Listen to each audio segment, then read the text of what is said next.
এই বাড়িতে মুরগির মাংস করলে ঝেঁটি বিদে করে। আমি করব, তুমি কি করতে পারো দেখব। কিন্তু শাশুড়ির মুখ ছাকুনিকে উপেক্ষা করেই আজ সবার জন্য বানিয়ে ফেললাম লাল লাল ঝাল ঝাল চিকেন কষা। আর গ্রাম্য স্টাইলে এই চিকেন কষা বানাতেই প্রথমেই নিয়ে নিলাম চিকেন আর তার রান্নার সমস্ত উপকরণ সাজিয়ে মুরগির মাংসে নুন হলুদ আর ভিনেগার দিয়ে 15 মিনিট মতন ঢেকে রাখলাম। তারপর চটচলদি আলু পেঁয়াজ কেটে আদা ও টমেটো ঘষে নিলাম। তারপর গরম কড়াইতে সর্ষের তেল ঢেলে একটু হলুদ দিয়ে ভেজে নিলাম আলু। তারপর আলু নামিয়ে সেই তেলে চিকেনগুলোকে একটু ভেজে নিলাম।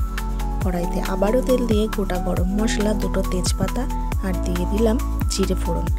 তারপরে পেঁয়াজটাকে ভেজে নিলাম আদা দিয়ে, তাতে কাঁচা লঙ্কা কেটে আর থেতো করা রসুন দিয়ে জিরে গুঁড়ো, হলুদ, লঙ্কা গুঁড়ো আর দিয়ে দিলাম টমেটো, পরিমাণ মতো নুন, রসুন, কাঁচা লঙ্কা, টক দই দিয়ে ভালো করে কষিয়ে নিলাম। আর ভেজে রাখা চিকেনগুলোকে ছেড়ে দিয়ে দিলাম ভেজে রাখা আলু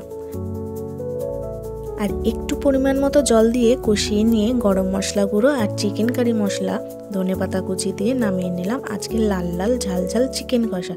তবে গরম ভাতে আলু দিয়ে এই চিকেন কষা জাস্ট জমে গেল।